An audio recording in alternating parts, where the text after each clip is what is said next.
pastorale, c'est une représentation théâtrale ancienne où ne subsiste pratiquement pas de jeu d'acteurs, où subsistent des déplacements qui sont codifiés, des chants donnés de façon assez monocorde, des couplets, et des chœurs qui sont en général très beaux et qui passent souvent à la postérité. Bon, c'est une manifestation de culture populaire traditionnelle en Soule où il y a les dernières survivances.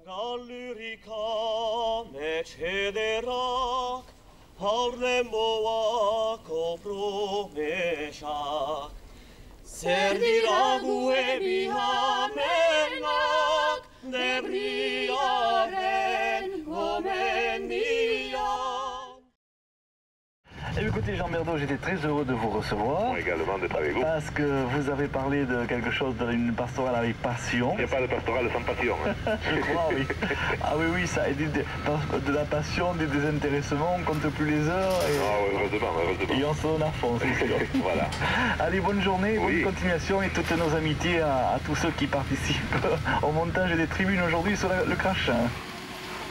On s'est réunis à 4 ou 5. Et on en a parlé, on a dit si on faisait une pastorale, bon, tu crois que c'est possible, etc., etc. Bon. Et puis on a fait une réunion un peu plus étendue, une vingtaine. Et là, effectivement, c'était parti, quoi. Le feu était là, qui couvait sous la cendre. Et on a décidé d'envoyer un mot dans toutes les maisons en disant si vous pensez qu'on peut faire une pastorale, bon, rendez-vous à la mairie. On était 80. Et là, on ne pouvait plus ne pas la faire.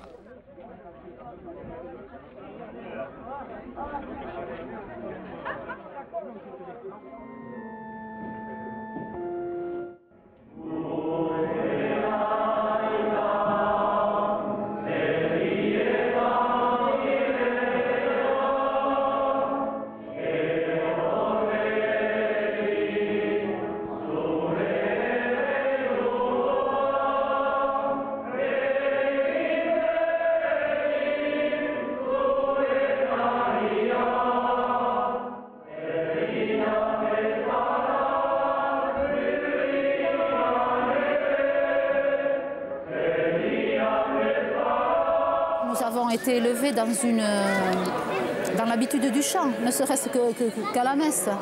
Moi, je me rappelle quand ma mère avait son café, les gens qui ressortaient de la messe venaient boire un petit coup au café. Ils étaient rouges, le béret en arrière, parce qu'ils s'étaient vraiment... ils se l'étaient donné quoi, à la messe pour chanter et tout ça. Et puis continuer au bistrot, bien sûr. Un bistrot basque sans chant, ce n'est pas un bistrot basque. Pour que ça se passe bien, il faut forcément qu'il y ait un peu de bâton et beaucoup de carottes. Alors, dans la carotte, si j'ose m'exprimer ici, il y a évidemment l'après-entraînement, où on chante souvent 3 fois plus fort que pendant l'entraînement, parce qu'il y a un endroit où on se restaure ensemble et où on est ensemble. Et en fait, c'est là que sortent toutes les voix et c'est là qu'on les voit vraiment. Et après toutes les répétitions, ici, il y a un peu de folklore, oui, de toute façon. On en pousse 2, 3. Puis... Un peu de graillou, et puis après, toutes les chansons. Je pense qu'on passe même toutes les chansons de la pastorale en revue. Hein, ah oui. Après la buvette, là. Hein. Oui, on les chante. On les chante pratiquement toutes, quoi. Hein. Ouais. Plus d'autres qu'on rajoute après. Là, on chante, oui. Mais... Là, on chante, voilà. Un peu n'importe quoi. Oui, n'importe quoi, n'importe comment. Hein.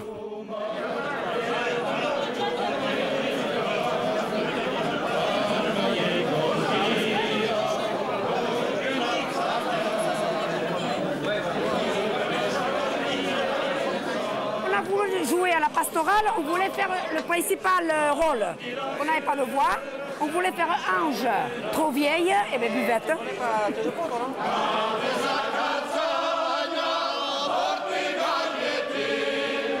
Sorti de nos fils, la question m'avait été posée, me demandant ce que ça ne vous intéresserait pas de venir chanter à la pastorale avec nous. Et comme il ne faut pas me prier pour chanter, j'ai accepté volontiers. J'ai remarqué que certains, quand ils voient que je suis prêt à partir, commencent à chanter pour que je reste. Et ça ne me coûte pas de rester. Mais après une chanson, ça peut être l'occasion de discuter aussi avec tel ou tel. Comme lui, il habite à 50 mètres de la maison, je passe après le boulot, bonjour, c'est tout quoi. On est tous maison, boulot quoi. Tandis que là, on laisse la maison. Ça demande une organisation, ça prend beaucoup de temps. Oh, ben non, c'est fait avec plaisir. Il vaut mieux être ici qu'à la maison. Eh? Oui, bien sûr, bien sûr.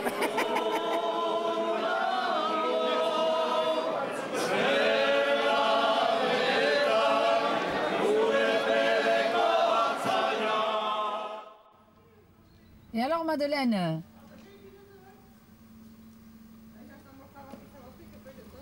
Serios? Ogibat. Păi să iau filmat să ne cantin. Otoin. Otoan varnen. Nu. Ne cantin.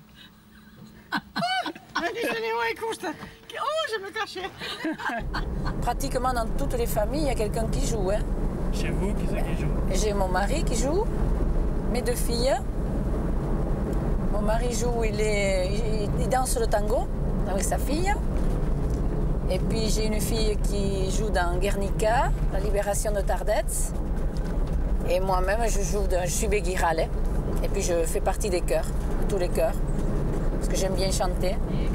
J'adore le chant.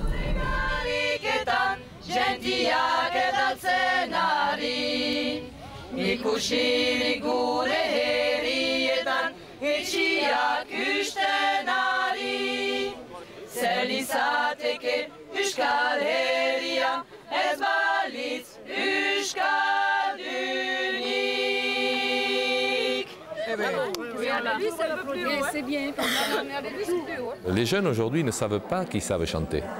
Ils ont très peu d'endroits où ils peuvent chanter, les jeunes aujourd'hui.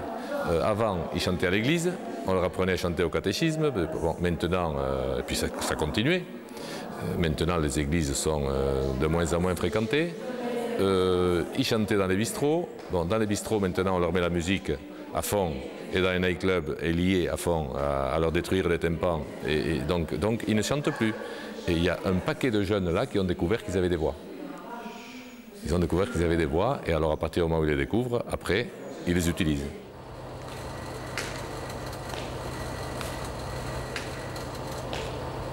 On m'a dit que tu joues à la pastorale, hein, c'est ça? Ouais, je suis ange.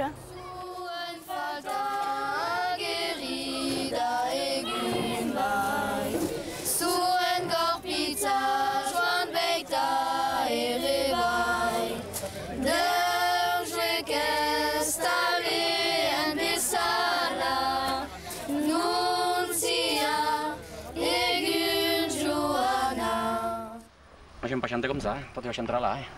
C'est pareil. Ah non, pas bon, non. Non. Qu'est-ce qui est le plus impressionnant? Qu'est-ce qui est impressionnant? Ce sera le public surtout qui sera impressionnant. Pour le reste, je pense que ça va aller. N'est-ce pas Gégé? Ouais. On est deux Gérard, hein? C'est pour ça qu'on s'appelle Gégé, on est deux Gérard, oui. C'est les deux Gérard de l'équipe. C'est pour ça qu'on vous a mis ensemble? Je sais pas, non, mais ça, on ne sait pas pourquoi, mais enfin, ça a été, comment dire, ça a été choisi, nous c'était sans le vouloir, quoi. Hein. Ah oui, ils nous ont foutu comme ça, et puis bon... C'est le hasard qui a voulu ça. Et vous étiez amis avant de faire ça, vous connaissez bien? Oui, on se connaît, on est copains, on est copains depuis longtemps. Mais on ne se connaissait pas pour la chanson, et on s'est très bien accordé de suite. Ça qui a été bien. C'est la première fois que je chante en public? C'est la première fois que je chante en public.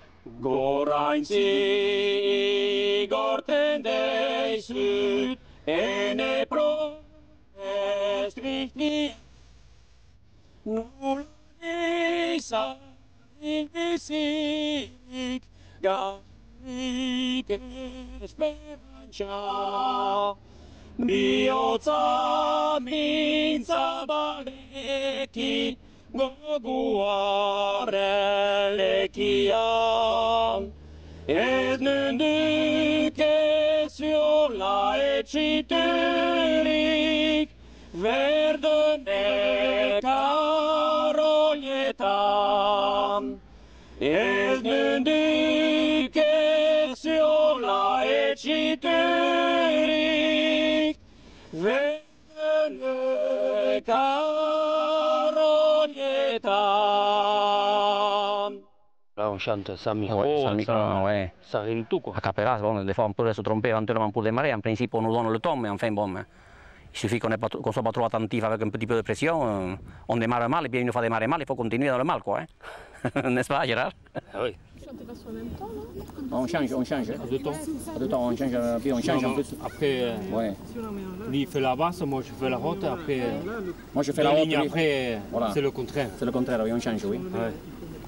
Ah, c'est pas évident. Hein. Je sais pas pourquoi. Ils nous ont appris comme ça au début, ils Versailles. ont dit que Versailles qui avait dit qu'il fallait faire comme ça, quoi. Hein. C'est notre professeur. C'est notre professeur, lui. Hein. Moi, je leur dis, ne me dites surtout pas que vous êtes des amateurs ou autres. On est dans un genre. Dans votre genre, c'est-à-dire dans le genre de la pastorale, il n'y a pas mieux dans le monde, puisque c'est vous qui le faites. Donc, comportez-vous en professionnel. J'entends par là, n'ayez pas votre chemise qui sort. Faites le maximum, donnez de vous-même. Ne soyez pas à demi dans votre rôle. Après, bien entendu, ils n'ont pas fait le conservatoire, ils n'ont pas fait de théâtre, tout ça je le comprends. Mais tels qu'ils sont, on peut attendre d'eux qu'ils donnent le maximum. Attention. Bon, ce coup-ci, on tourne le truc ensemble quand on arrive là. Hein.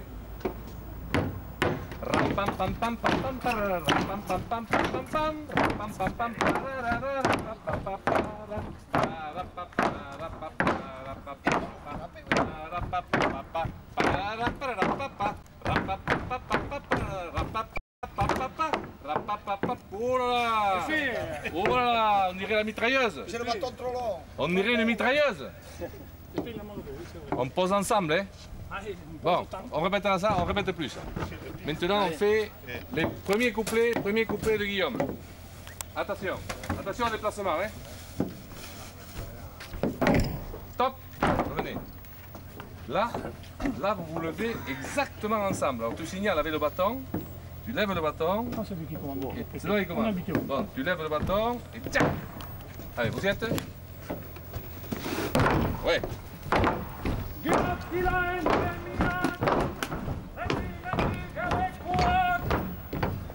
Bien.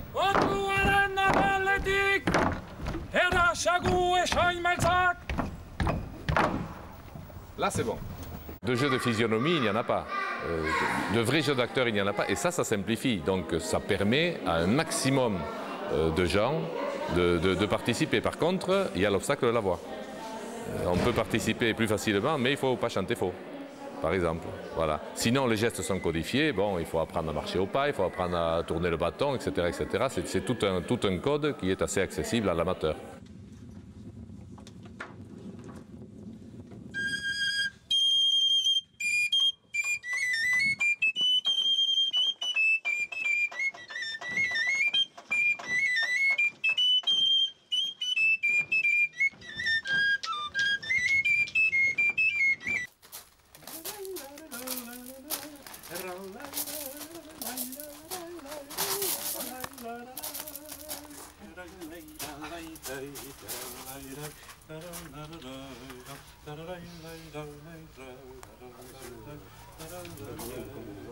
Plus on découvre sa culture, plus les cultures des autres se rendent lisibles. Et le contraire aussi. Plus on va vers les autres, plus on rencontre les autres, plus ça nous ramène à nous aussi. Et ça c'est bon. Ça c'est des leçons d'ouverture. Quand on regarde la mythologie basque, spécifiquement basque, les danses basques, on se rend compte qu'elles sont absolument universelles. En Roumanie, au Tibet, ils ont les mêmes choses, les mêmes rêves d'hommes chevaux, les mêmes restes de civilisation qui sont communes à l'humanité.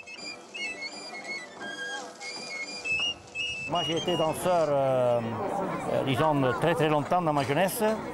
Et maintenant, j'ai finalement les jambes qui, à mon âge, les jambes qui ne fonctionnent plus dans ce domaine. Mais la voix m'est revenue, vous voyez. Alors ça veut dire qu'avant de danser, maintenant chanter. Sensationnel ça, hein. La danse, on l'arrête parce qu'on est obligé. Comme disait mon frère, monsieur, il y a un âge où, bien sûr, les jambes ne vous suivent plus. Hein. Mais la chanson, tant qu'il y a un peu de voix, on peut continuer.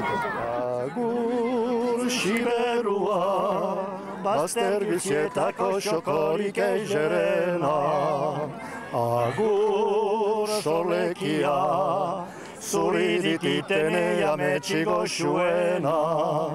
Biotz plazan erditik, bostetan elkideita da zukasperena, zeutzik geroztik biziniz tristerik, abandonaturik, ez feita heririk, Paris ez besterik, zu bezalakorik. Tiens, tiens, tiens! Tiens!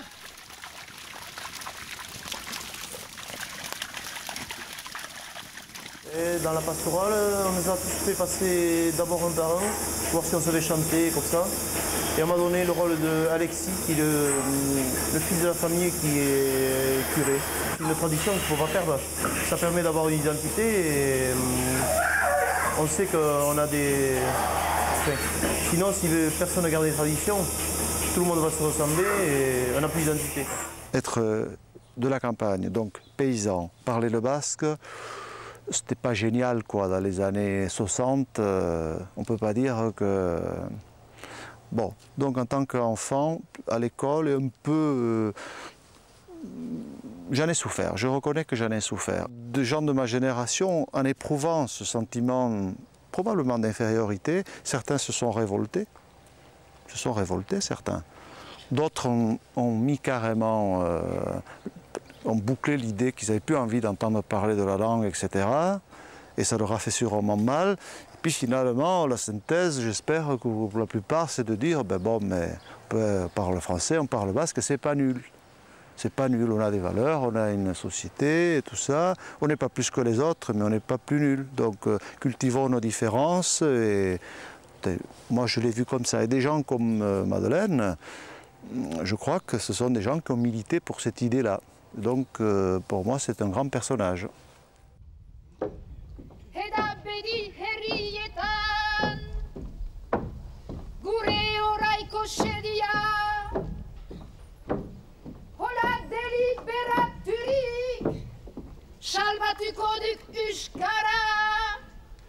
Est-ce que c'est la fin de la culture basque si on ne parle pas basque? Quelque part, quand même, oui. Hein.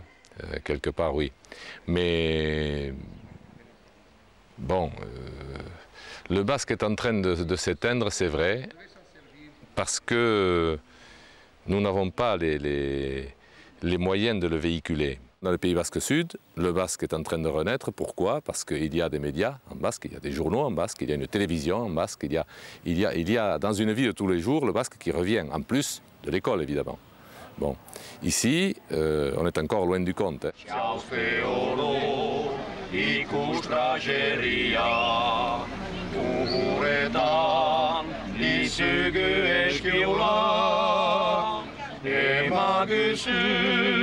Virgina Maria, egun guri zenuti grazia. Emaguzu, Virgina Maria, egun guri zenuti grazia.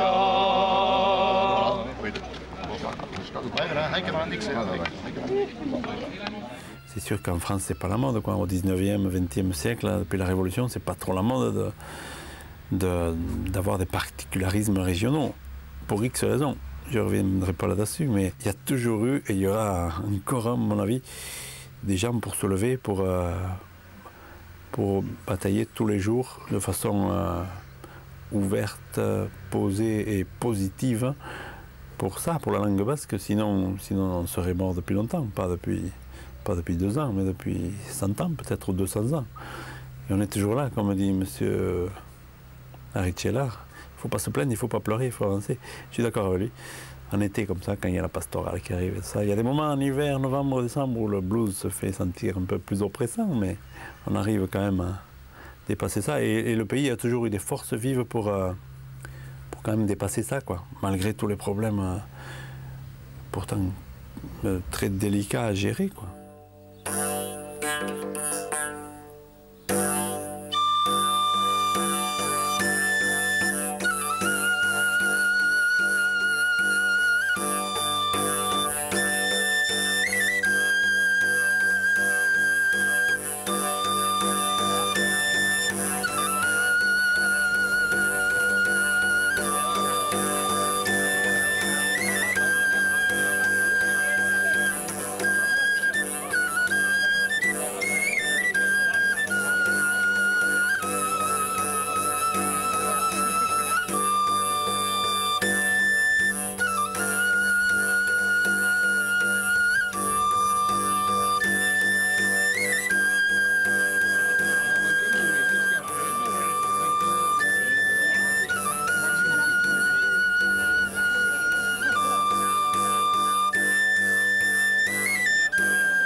Dans la pastorale, je crois qu'il y a une volonté de voir le sujet grandir et mourir sur scène aussi. Je crois que ça donne... tout le monde attend ça. Tout le monde attend ce moment où eh bien, le sujet meurt et où il est emporté souvent par les anges, comme ça. Et il y a cette idée de... Finalement, comme c'est un spectacle qui reste profane, puisqu'il a été fait sur les parvis et puis après dans les champs aujourd'hui, il faut qu'on ait cette dimension de la mort. Je crois qu'elle est très présente et très utile.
Bien carré, tout le monde se reconnaît impeccable. On est inséparables, Gérard. Regarde, on est l'un à côté de l'autre. Ah, je suis super beau là. Ah, tu te trouves beau? Ah, là, et oui. moi aussi, je trouve que tu es beau. Pépé, oui, Pépé, lui, il est vraiment bien. Le chef là au milieu, mon pauvre. Et Pépé, alors c'était pas beau là. Non. Le vrai chef. Le père. Rien m'arrange moi. Rien t'arrange en plus, oui, c'est vrai. Il a un petit vêtement t'arrange, toi.